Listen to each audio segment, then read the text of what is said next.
Hello what's up guys, मैं miss Vinod बात उठा बताना चाहूँगा गाइस, आज की बहुत ज़्यादा औसम होने वाला है बिकॉज आज हम देखने जा रहे क्वेरी प्रॉपर्टी इन और एक्सप्रेस एप्लीकेशन। ठीक है, तो इसका क्या मतलब होता है, देखिए गाइस आप यहाँ पे आइए, बहुत ध्यान से देखिएगा। ठीक है, मैं यहाँ पे चलता हूँ थोड़ा इस जगह पे। ठीक है, आफ्टर टेस्टिंग अगर मैं क्वेश्चन मार्क देता हूँ एंड लेट से मैं लिख देता हूँ मुझे कंपनी जो है बेसिकली एप्पल करके जो कंपनी, मुझे सिर्फ उसके प्रोडक्ट्स दिखाओ।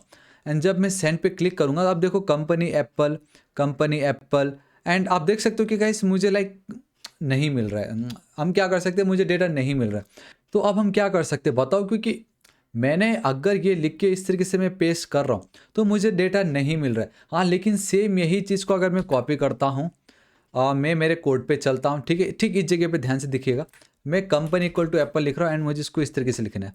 ठीक है, एंड आई थिंक ये आपका इस तरीके से होगा। ठीक है, कंट्रोल एस सेव, देखो टेस्टिंग वाली है ये। ठीक है, अब मैं अगर यहाँ पे चलता हूँ और मुझे लिखने की नीड नहीं है, एंड अब अगर मैं सेंड पे क्लिक कर दूंगा and boom guys, company Apple. ठीक है, कंपनी एप्पल देखो। तो ऐसा क्यों है हो रहा है कि मैं अगर यहाँ पे कंपनी एप्पल लिखता हूँ, बेसिकली फाइंड मेथड की मदद से हम बहुत इजीली फाइंड कर सकते हैं कि कंपनी जो एप्पल हो सिर्फ वही डेटा मुझे फाइंड करो, माई डेटा में ऐड कर दो, है ना, हम उसको डिस्प्ले करा रहे हैं। लेकिन अगर कल के दिन मुझे टेस्ट करना रहा अपने यूआरएल में कंपनी इक्वल टू एप्पल, तो गाइस यहाँ पे मैं नहीं कर पा रहा हूँ। ये तो अभी फिलहाल आएगा क्योंकि डेटा में ही वो लिखा है। तो ऐसा क्यों, मैं चाहता हूँ कि मैं यहाँ पे जो भी फिल्टर करना चाहूँ उसके बेस पे मुझे मेरा रिजल्ट दिखाई दे, उसके बेस पे मुझे मेरा आउटपुट आए। सबसे पहला रीज़न ये। एंड दूसरा रीज़न ये होगा गाइस, अगर हम ऐसा करते हैं तो गाइस आपको बहुत ज़्यादा फंक्शनैलिटी एंड बहुत ज़्यादा फ्लेक्सिबिलिटी मिलेगी अपने एपीआई को लेके। ठीक है, एंड वहीं पर ही क्यों गाइस, आप यहाँ पे भी तो कर ही सकते हो ना। यहाँ पे भी अगर मैं लिख दूँ गाइस, आप देख सकते हो यहाँ पे भी अगर मैं कंपनी एप्पल कर दूंगा तो ध्यान से देखना, ये देखो number of feeds basically 4 and मुझे सिर्फ ये एप्पल मिल रहा है। लेकिन अभी मेरा जो करंट वाला जो भी है, अभी यहाँ पे रुको, यहाँ पे फिलहाल ये करके रखा है ना मैंने, इसको हटा रहा हूँ। ध्यान से देखना, अभी फिलहाल तो मुझे सब डेटा आएगा प्रोडक्ट्स को जब मैं हिट करूँगा। यहाँ पे भी सेम वही प्रॉब्लम है। देखो अगर मैं चलता हूँ company equal to Apple and enter hit करता हूँ, तो गाइस आप देखो मुझे सारा का सारा डेटा आ रहा है। इसका मतलब ये कि ये जो मेरा एपीआई है, यहाँ पे अगर मैं फिल्टर करता हूँ तो बराबर मुझे आता है, लेकिन अभी जिस पे हम काम कर रहे हैं उस पर नहीं आ रहा। उसका मतलब ये कि हमने एपीआई तो क्रिएट किया, लेकिन वो क्या ही था, एक तो हमने क्या किया, सिंपल एक जेसन का फाइल बनाया, डेटाबेस में स्टोर कर दिया, और डेटाबेस से हमने जो हमारा ये कंट्रोलर था वहाँ पे हमने बस उसको फाइंड किया और कुछ नहीं किया। हमने इसमें कोई भी फंक्शनैलिटी ऐड नहीं किया, तो ये अभी भी बच्चों वाला एपीआई है। लेकिन अगर इस तरीके का फंक्शनैलिटी ऐड हो जाए तो कितना मजा आएगा ना। तो उसको पाने के लिए हम यहाँ पे यूज़ करते हैं request dot query property. And मैं बताना चाहूँगा, बिल्कुल टेंशन मत दीजिए, request dot params, request dot query, request dot body, तो बेसिकली ये वाला जो पार्ट है उसको करना है। क्योंकि ये जानबूझ के मैंने रखा, आई नो आप में से बहुतों को डाउट आता है इसमें, तो इसका लिंक मैं नीचे डिस्क्रिप्शन में प्रोवाइड करा दूंगा। रिक्वेस्ट डॉट बॉडी जो है ना गाइस, वो देखो ये जो जनरली हम यूज़ करते हैं with post and then put request, ना तो मैं पोस्ट यूज़ कर रहा हूँ ना मैं पुट यूज़ कर रहा हूँ, हम यहाँ पे गेट यूज़ कर रहे हैं, तो इसकी तो सवाल ही नहीं बनती है।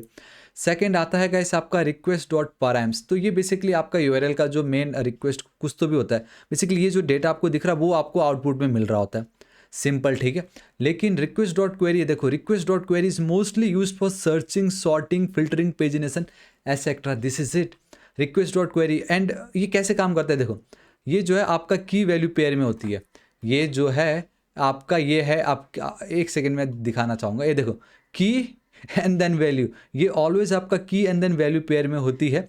एंड कभी भी आपका जो ये एपीआई का पाथ है, ठीक है, यहाँ तक तो हमारा पाथ है ना फॉरवर्ड स्लैश टेस्टिंग तक, उसके बाद अगर आप एक क्वेश्चन मार्क यूज़ करते हो देन की इक्वल टू वैल्यू लिखते हो, तो वो आपका क्वेरी प्रॉपर्टी के अंदर आ जाता है।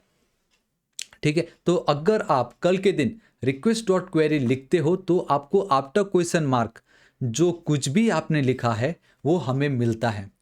एंड वो हमें अगर मिल गया तो इसका मतलब तो यही हुआ ना कि लाइक यहाँ पे अगर मैं कहाँ गया, यहाँ पे अगर मैं इस तरीके से लिखूँ या रिक्वेस्ट डॉट क्वेरी की मदद से यूजर ने जो लिखा उसको मैं गेट करके यहाँ पे पुट कर दूँ, तो दोनों तो एक ही है।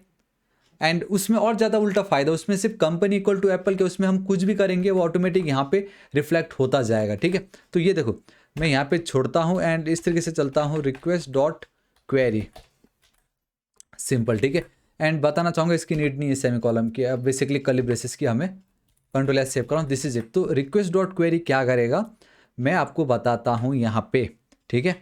मैं इसको इस तरीके से सिलेक्ट करके control shift and then alt press कर रहा हूँ, तो मुझे पता चल जाएगा कि यूज़र ने क्या सर्च करने की कोशिश की, क्या फ़िल्टर करने की कोशिश वो कर रहा है, ठीक है। सो मैं यहाँ पे चलता हूँ, ध्यान से देखो। फिलहाल अभी मैं एप्पल नहीं लिख रहा अपने, ठीक है, मैं सिर्फ और सिर्फ MI लिख रहा हूँ एंड मैं एंटर पे हिट करूँगा एंड बूम गाइस सी, मुझे सिर्फ और सिर्फ MI का डेटा मिला।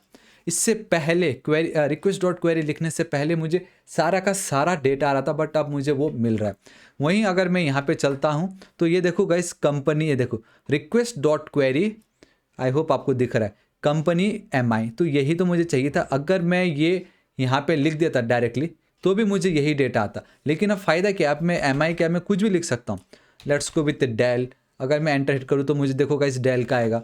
यहाँ पे अगर मैं चलता हूँ तो आप देखो मुझे अब डेल दिखाई दे रहा है। तो एक डायनेमिक हो गया ना, कि एक हार्ड कोड करने से बेटर रिक्वेस्ट डॉट क्वेरी लिखो, हमारा काम हो गया। एंड जितने भी फिल्टर है, सिर्फ कंपनी क्यों, let's go with name, using by name भी हम सर्च कर सकते हैं। आईफोन अगर मैं करता हूँ तो आप देखो मुझे सिर्फ और सिर्फ आईफोन आ गया। तो गाइस हम आगे आईफोन फिल्टर भी देखेंगे, जिसमें क्या होगा कि सिर्फ आईफोन नहीं और भी डेटा हमें मिलेगा, ठीक है, जो भी इससे रिलेटेड हो सकता है ना, आईफोन 12, आईफोन 13, तो वो सब भी हमें मिलेगा। तो ये बहुत ज़्यादा मज़ा आने वाला। तो that's why guys request dot query बहुत ही ज़्यादा इंपॉर्टेंट है and is mostly use for searching, sorting, filtering and pagination. And यहाँ पे भी वही लिखा था, ये ऑलवेज आपके की वैल्यू के फॉर्मेट में होता है। एंड एक और चीज़, if there is more than one query then they are separated with the ampersand. इसका मतलब ये हुआ कि लेट्स से कि नेम आईफोन नहीं, एक काम करता हूँ, कंपनी कर देता हूँ मैं आईफोन कंपनी थोड़ी ना आईफोन होती है, आई मीन एप्पल कर देता हूँ मैं यहाँ पे। एंड हाँ, अब मैं एक और कर रहा हूँ, फिलहाल तो मैं सिर्फ ये करता हूँ, मुझे टोटल 4 डेटा आएंगे, ये आपको मालूम है। सॉरी, कुछ तो कंपनी की स्पेलिंग रॉन्ग है, डेट्स वाई, ठीक है। अभी देखो मुझे 4 डेटा आया, लेट्स से मुझे सिर्फ नेम में वॉच 10 चाहिए, ठीक है। सो एम्परसेंट कंपनी हो एप्पल का एंड उसमें जो नाम हो वो हो वॉच 10, वॉच 10, ठीक है। सो लेट्स से क्या होता है, मैं अगर एंटर हिट करता हूँ एंड बूम गाइस सी, मुझे सिर्फ एक डेटा आया। तो ये है ना कितना ज़्यादा औसम कि आपका जो API है वो काम कर रहा है। API यही तो है और क्या है। हाँ, और कॉम्प्लेक्स होते हैं, लाइक फिलहाल तो सिंपल है, एक एक है। कभी कभी क्या होता है, ये नेम नहीं कह सकते, लेट्स से फ्यूचर के अंदर या कंपनी के अंदर, और मतलब ऑब्जेक्ट के अंदर भी ऑब्जेक्ट, उसके अंदर भी ऑब्जेक्ट, ऐसे बहुत होते। कमेंट्स का API बनता है, कमेंट्स के अंदर डिफरेंट डिफरेंट बहुत सारी फील्ड्स होती, बट एटलीस्ट अगर आप ये समझ गए, आपको आइडिया आ चुका होता है कि कैसे करना है, ठीक है। सो गाइस ये था ना कितना ज़्यादा औसम। तो आज इस वीडियो के लिए इतना ही। अब यही सेम चीज़ है, मैं इसको कॉपी करूँगा, ठीक है, इसको मैं कॉपी करके मैं यहाँ पे भी पेस्ट कर दूंगा, या दिस इज इट। तो अब मैं चाहे इस वाले पे काम करूँ या मेरे प्रोडक्ट्स वाले पे मैं चलूँ। सो गाइस अब मैं अगर यहाँ पे भी चलता हूँ एंड देन मैं यहाँ पे भी सेम वही चीज़ है। अब मैं नेम इक्वल टू आईफोन कर दूँ, ठीक है, आप कुछ भी कर सकते हो, ऐसा कुछ नहीं है। एंड सेंड पे कर दूँ तो देखो मुझे मेरा डेटा आ गया। सो गाइस कैसा लगा आपको ये वीडियो, था ना कितना ज़्यादा ऑसम। तो आई नो आपको बहुत मजा होगा। And let me tell you, अगर आप इतना भी करके छोड़ देते हो तो ये आपका API बन के रेडी हो चुका है, कोई डाउट नहीं। जस्ट आपको अब इसको लाइव होस्ट करना है। लेकिन मैं आपको और चीज़ें बताना चाहूँगा जिससे आपको पता चल गया, अरे यार नहीं, अभी तो बहुत कुछ करना बाकी है, इसको और एडवांस लेके जाना बाकी, तो हम देखेंगे वो कल के वीडियो में। सो गाइस आपको आज का वीडियो कैसा लगा नीचे कमेंट करके जरूर बताना। ये जो डाउट था इसका लिंक मैं नीचे डिस्क्रिप्शन में दे दूंगा। बताना चाहूँगा हमारा नेक्स्ट टारगेट 1 मिलियन सब्सक्राइबर है एंड सोर्स कोड बिल्कुल फ्री है, ताकि आपको कोई प्रॉब्लम ना हो। तो गाइस प्लीज़ चैनल को सब्सक्राइब भी जरूर कर दीजिएगा। मिलता हूँ कल के वीडियो में। Till then guys, thank you so much, take care.